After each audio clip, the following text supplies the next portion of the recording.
नमस्कार मित्रांनो, माझं नाव आहे गणेश देवकाते आणि आपलं पुन्हा एकदा स्वागत आहे मराठी माहितीवाला या यूट्यूब चॅनलमध्ये।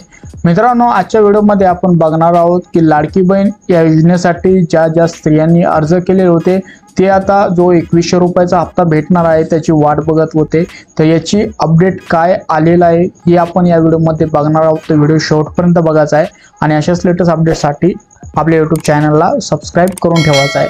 तर मित्रांनो, चला व्हिडिओला सुरुवात करूया। तर मित्रांनो, इथे बघू शकतात की जे सरकार आहे ते पुन्हा एकदा स्थापन झालेलं आहे। आता सरकारने पहिला जो 1500 रुपयाचा हप्ता होता त्याच्यामध्ये 600 रुपयांनी वाढ करून आता 2100 रुपये हप्ता देण्याचे ठरवलेलं आहे। मित्रांनो, आता काही ठिकाणी असं ऐकायला येत आहे की भरपूर ज्या महिला आहेत त्यांना 3000 रुपयाचा हप्ता हा भेटलेला आहे आणि अशा भरपूर महिला आहेत त्यांना 3000चा हप्ता नाहीच आणि 1500 रुपयाचा जो हप्ता आहे तो पण बघायला भेटला नाही आणि भरपूर महिला 2100 रुपयाची हप्त्याची वाट बघत आहे।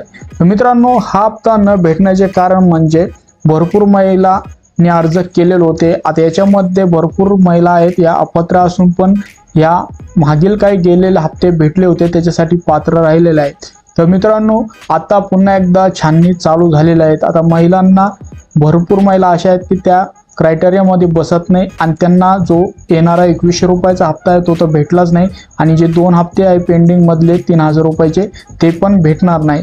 तर मित्रांनो, अपात्रता कशी ओळखायची हे आपण पुढे लगेच बघून घेणार आहोत। आता मित्रांनो, जे पण छाननीमध्ये क्रायटेरिया बघल्या जाणार आहेत तर तो क्रायटेरियामध्ये हे 7 पॉईंट येणार आहेत। आता हे महिलांनी लक्षात ठेवायचे, तुम्ही जर याच्यात बसत असाल तर तुम्हाला आता इथून पुढचे जे हप्ते आहेत भेटणारे लाडकी बहीण योजनेचे ते भेटणार नाही।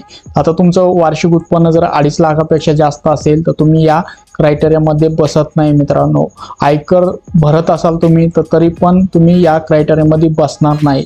आता इथं पहिली जर कोणती योजना चालू असेल आणि तुम्हाला त्या योजनेतून 1500 रुपये भेटत असतील तर तुम्ही पण इथे या क्रायटेरियामधून वगळतात, हे तुम्हाला लक्षात ठेवायचं आहे। आता कोणती पण जे भारत सरकार आहे त्यांच्यामध्ये जर कोण तुम्ही अध्यक्ष उपाध्यक्ष काही असे सदस्य असाल समितीचे असे तर तुम्ही यामधून वगळण्यात येणार आहे। तुमच्याकडे जर 4 चाकी वाहन जर असेल तर तुम्ही पण या योजनेमधून वगळल्या जाणार आहे। तर हे पूर्ण लक्षात ठेवायचे आहे, तुम्ही इथे अपात्र ठरतात आणि तुम्ही समजून घ्यायचं आहे की तुम्हाला यापुढचे हप्ते आहेत ते भेटणार नाहीत। आता तुम्हाला माहीतच असेल की जे पात्र महिला आहेत त्या कोण राहणार आहेत, तर महाराष्ट्रातील रहिवासी राहणार आहेत। भरपूर महिलांचं जे आधार कार्ड असतं किंवा रहिवासी असतं ते दुसऱ्या स्टेटचं असतं, त्यामुळे ते पण इथे वगळल्या जातात। तर महाराष्ट्राचे रहिवासी असणं हे गरजेचं आहे। परत राज्यातील विधवा घटस्फोटित अशा महिला आहेत त्यांना पण या योजनेसाठी प्राधान्य दिले जाणार आहे आणि किमान वय बघू शकता 21 वर्ष ते 65 वर्ष पूर्ण पाहिजे। आता भरपूर ठिकाणी 18 वर्षाच्या पुढील ज्या महिला आहेत किंवा स्त्रिया आहेत त्यांना या अर्जाचा लाभ भेटलेला आहे। तर तुम्हाला आता लक्षात ठेवायचं आहे तुमचं वय 21 वर्ष पूर्ण लागणार आहे।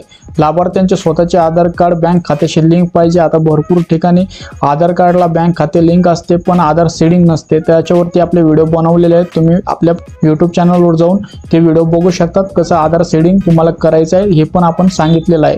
आता 2.5 लाखापेक्षा जे उत्पन्न आहे तुमचं ते कमी पाहिजे तरच तुम्ही या योजनेसाठी पात्र राहतात। तर मित्रांनो, असे काही अटी ठेवण्यात आलेले आहे आणि ही छाननी चालू झालेली आहे।